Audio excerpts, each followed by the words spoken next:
What's up, CJ crew? It's your boy Chris. And it's Jay. And welcome back to the Chris and Jay Way. Welcome back. Welcome back. So today, if you read the title, looked at the thumbnail, we are having a discussion about creating or setting reasonable expectations when you're in a relationship. Yeah.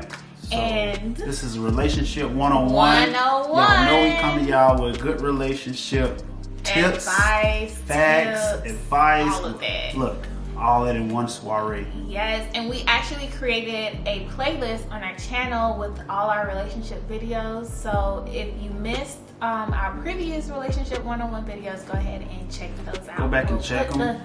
We'll put the link in the description, and we'll add iCard. the iCard up here. So yeah, check that out. And share that with a friend. You know, if you know they're going through relationship advice or they need something, and you can't quite give them what they need, send them out with it. Come on. And remember, we're not experts, so everything we talked about is stuff that we actually experienced. Right. And went through. So Yeah. just something to get dialogue going in a relationship. Yeah. So let's get into it. This is an open discussion. This is our first time actually discussing this. We wanted to save the content for the camera. Yes. So we didn't want to have this conversation. So most of the stuff we're saying today, you know, it's our first time saying it. Yeah. So it's an open conversation. Yeah. We never really Come on, talked crew. about this. So enter those comments with y'all expectations, you know, whatever y'all got to say back. Let us know. Let us know. Let's talk about it. So women going into a relationship, we often know exactly what we want, or sometimes you may not know exactly what you want out of a relationship, but you have your expectations already maybe like written down. And for example, like if you're single and you know you're dating, or you're just single and just tending to yourself, you're like, okay, in my next partner, I want him to be 6'1" with a lot of muscles, or I want him to have 6 figures, or I just like, you have your expectations. So it's like a checklist. Y'all sit down and y'all of what you want. So point of clarification and question for my fellas out there. So is this like a standard list, or is this just like something that you gotta have, or just along the line? For some people, it's like a list that they write down. It's like, I gotta have this in my partner. So if you write 10 things, all 10 gotta check off. For some, yeah. Okay. Like, for real. Okay. And when you do that, it kind of puts yourself in like a bound, because you're like, you have your checklist and you're looking for this person who meets that exact description of what you want. But sometimes you don't get that all the time. Like, sometimes you gotta take the good with the bad. So I would say when we first started dating, let's see that list. No, honestly, I didn't have a list. I know what I wanted, but I didn't write it down. Okay. And obviously when we first started dating, if you didn't know, I was 19 and he was 20. So we were young, we were in college.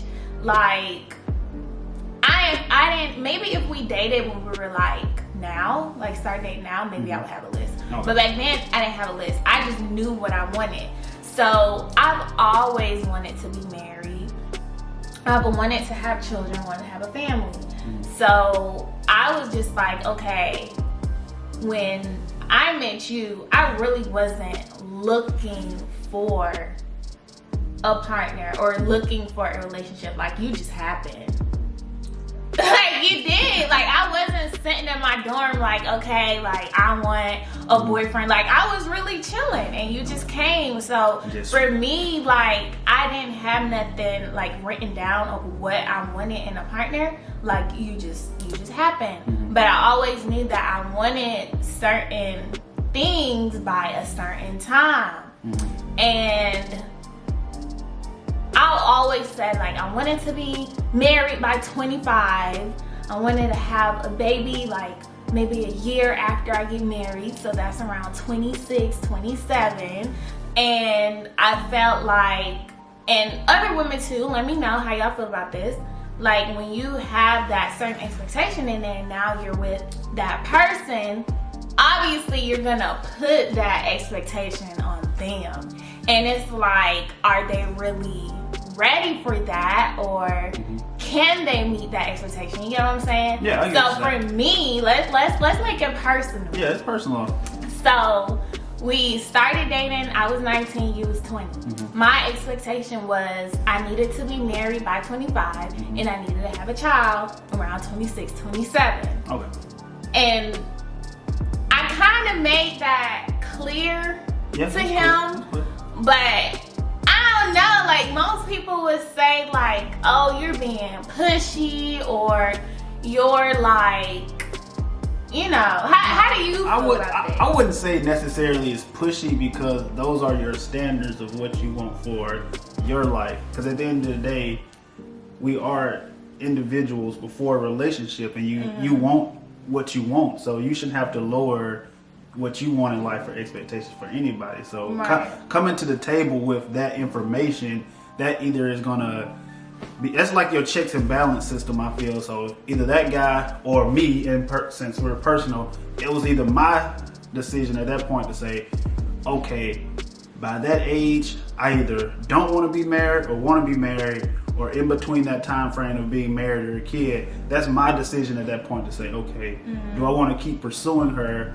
and wasting her time, or can you meet my expectations? Or if I can meet those expectations, then at some point there's some compromise that comes between of my timeline and your timeline. Right. So and that's a good point too, compromising each other's timelines. Right. Yeah. So I feel like it wasn't pushy. You were just being straightforward on what you want, which I feel like if you don't be straightforward in a relationship or going into it, then you're not gonna get what you want, or what you want is not gonna happen on your time. So I feel like that has to be established before. And we're not saying like on your first date or whatever, but early on when you feel like things are getting serious, or you're getting to that point where eventually y'all see longevity between us, I feel like that's when that conversation came up. And then at that point it's like, okay, we've been dating for X amount of months, days, years, whatever. This is what I want. This is what I'm expecting.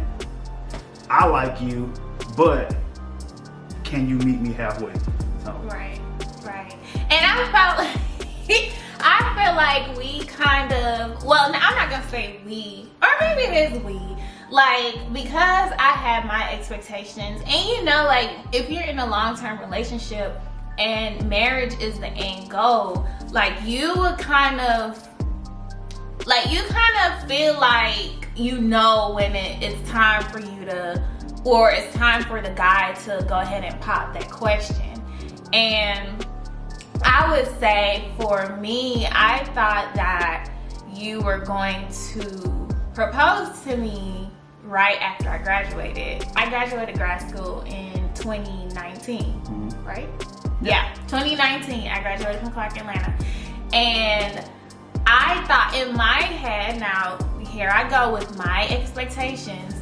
In my head, I was thinking, okay, like I graduated. At the time, he was living in Nashville. I was still in Atlanta, and it only made sense. Like, okay, we already talked about moving in together. So me moving to Nashville from Atlanta.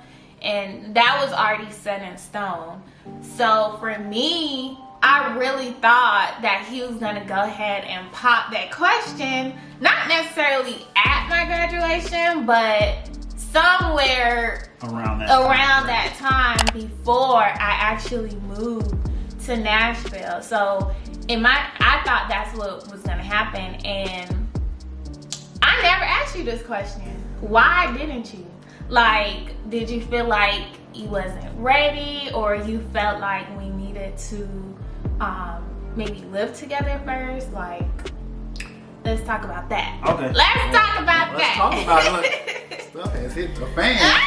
Y'all, and we never talked about this before, so this is some tea. Yeah. But no, I was definitely ready.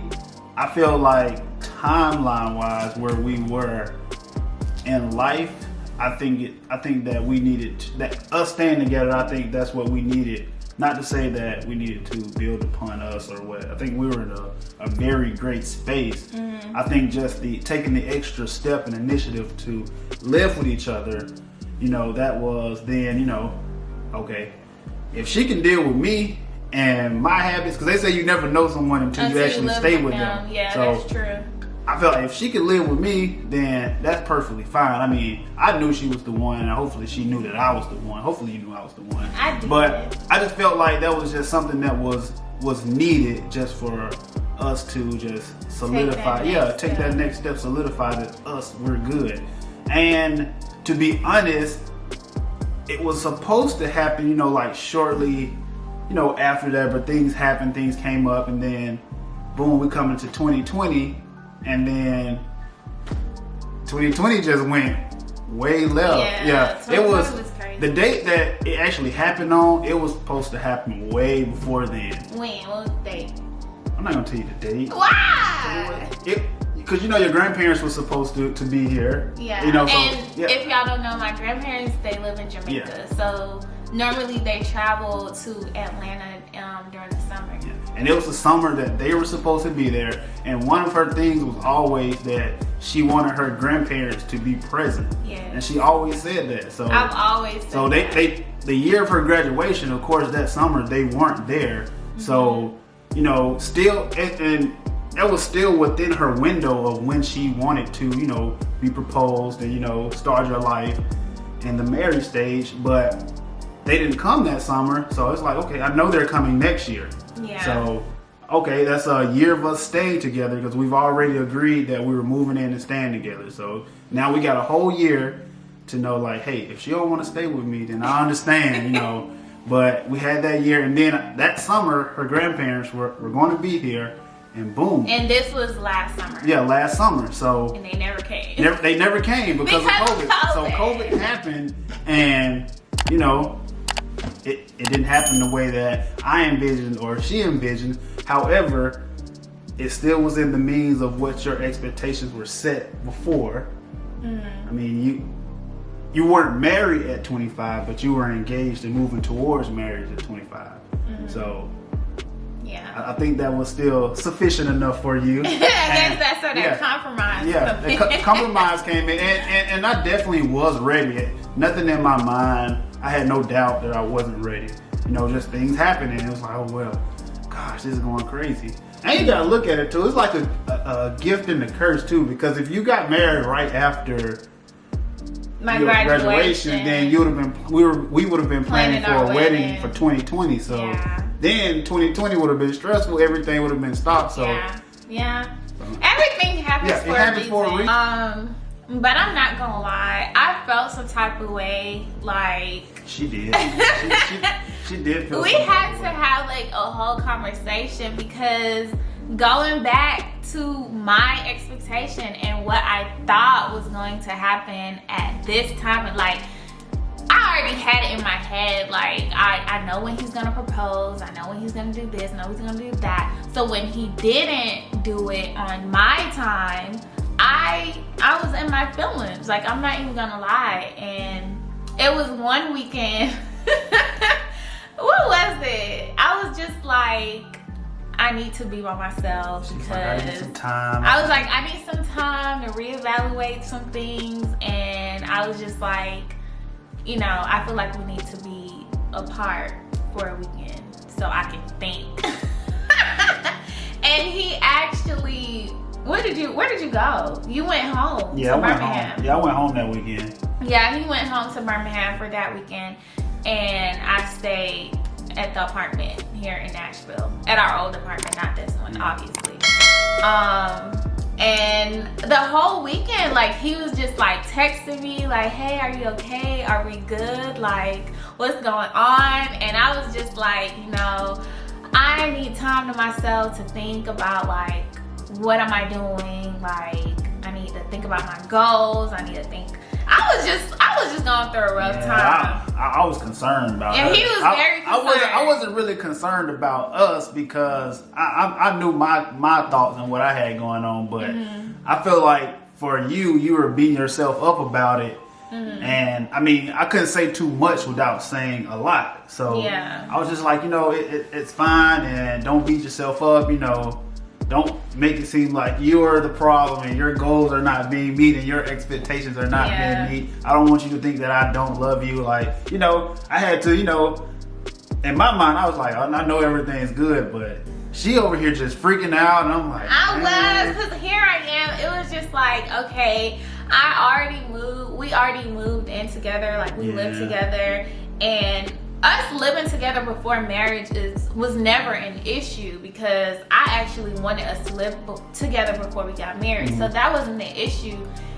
My issue was, I was just like, I expected him to propose to me before we moved in together, and now at that point it was like maybe 6 or 7 months of us living together, and obviously I didn't have. So we wasn't even at that year yet. That year we wasn't of what I had in my mind. Right. It was like, man, we still got some months. It's just a 6-7 months. But I'm like, you know, in my mind, I'm like, okay, it's cool, it's fine.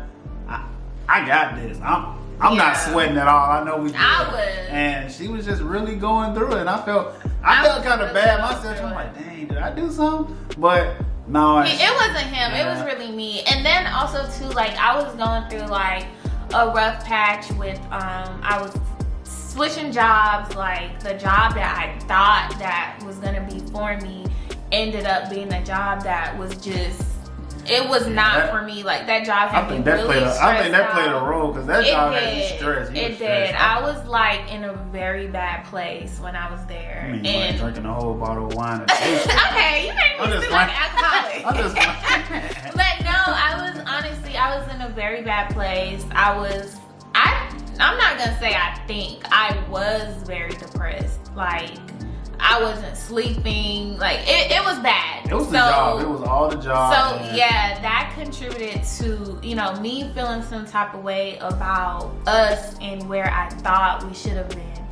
So, point of clarification for us fellas: when your woman's going through something, you might not be at fault for nothing, but you will feel that wrath. Yeah. And our job as men is to stand in there with our armor on and take all of it. Yeah. And at the end of it, did. It's okay, baby. He did, and you were very good to me, like, during that time, because I was a lot to deal with during that time. Like, it was a lot, and he handled it very well. Like, he was very supportive. Like, I think I stopped working for like maybe 3 months.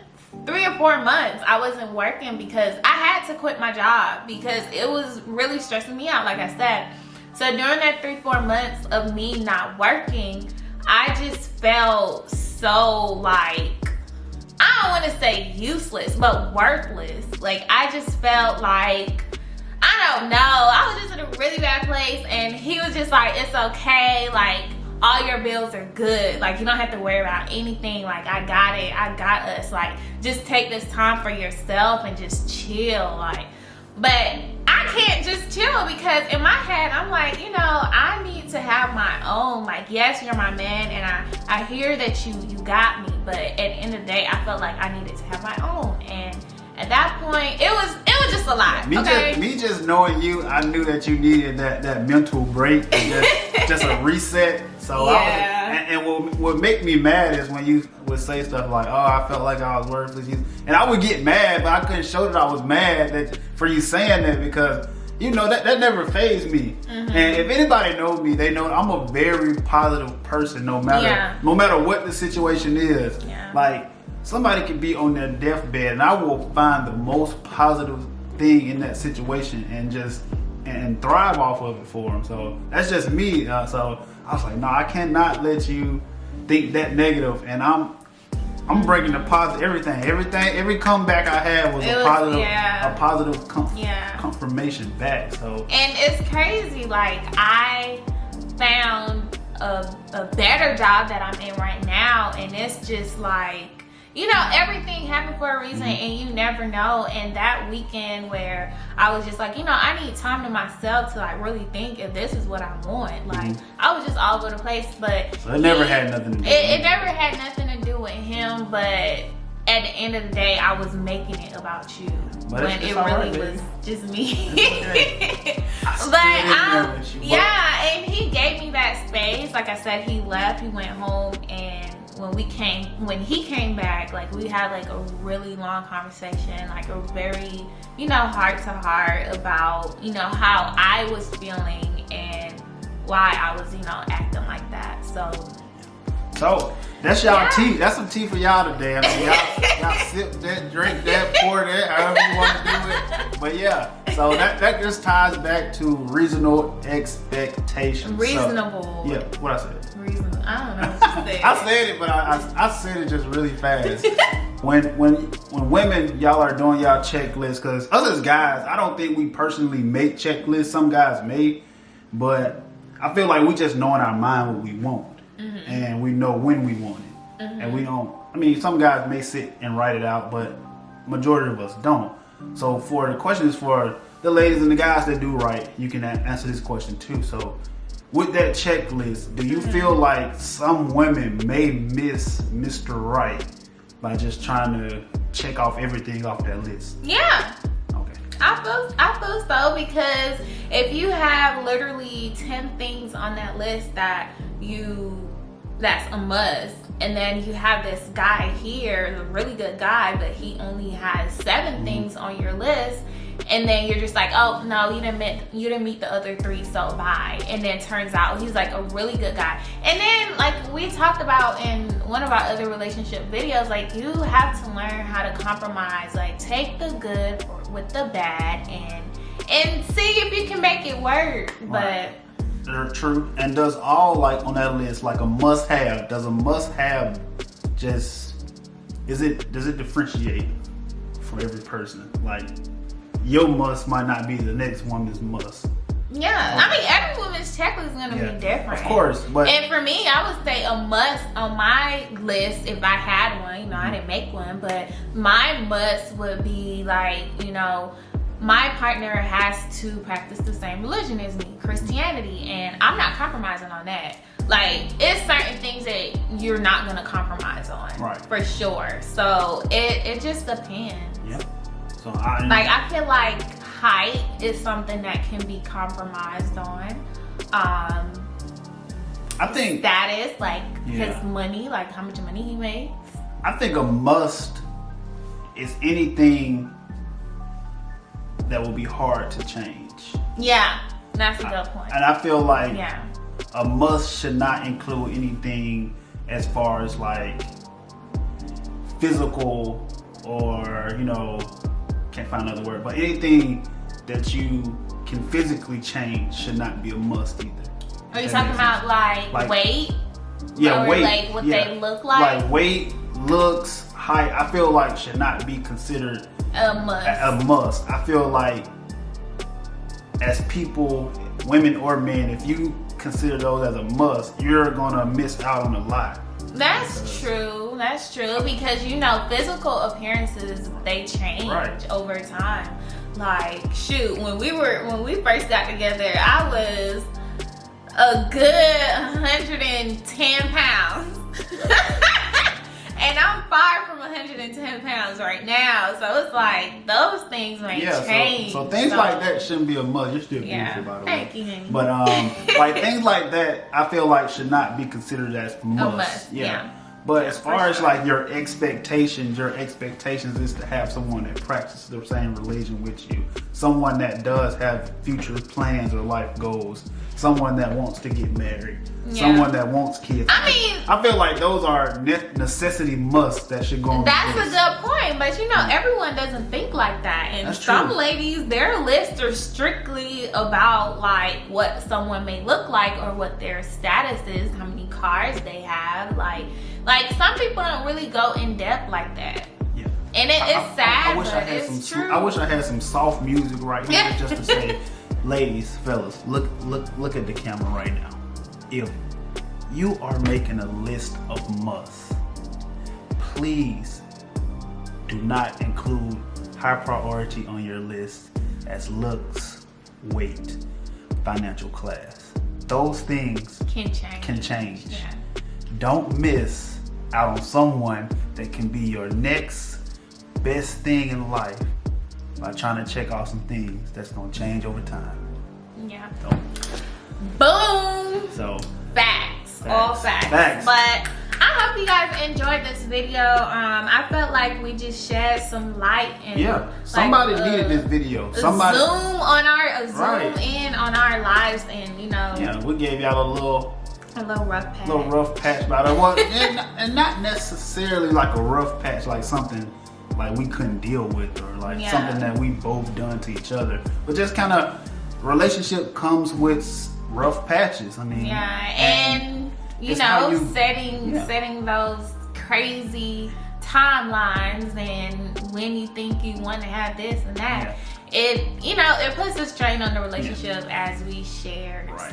So if you didn't take anything from this video, set your expectations, voice your expectations in a relationship, make compromises. We always mention compromises because there are gonna have to be compromises made. And then don't set your must list for things that change. So I feel like if you take that information, I think you'll be good. Yep, you'll be good. Be good. You'll be great, baby. Be great. So I don't have anything else. Like this is an open conversation. It was a good conversation. It was. I enjoyed it. And like I said, like we've never really went in depth about some of the things that we just discussed. So this was like new for us, and we're being open, real, authentic, all of that. You have to. At the end of the day, you only are yourself. So and make sure drop some comments in the comment section and let us know. Like, let's have an open discussion in the comment section. Let us know what you think. Like, and if you don't have enough characters in the comment box that you want to take this to our social medias, hit us on our social media handles: Instagram, Twitter, Facebook. We will talk with you guys back. We'll get you any information you want. If you got video ideas, relationship topics you want us to discuss, Relationship 101 is the class to be in. Yes, and this is our first Relationship 101 of 2021. So we will be giving more relationship advice. I mean, this is our series that we do, and y'all just come along on the ride. And I think we'll do more open discussions and conversations. So you guys, make sure you hit that like button, leave a comment down below, and make sure you turn those post notification bells on and subscribe to our channel. You gotta subscribe to this channel. And watch the ads. Watch the ads. And share these videos with somebody. I mean, you can change one life. And don't be selfish, okay? Share the video. You got good information, give it to somebody else. So thank you guys for watching. We'll see you guys in our next video.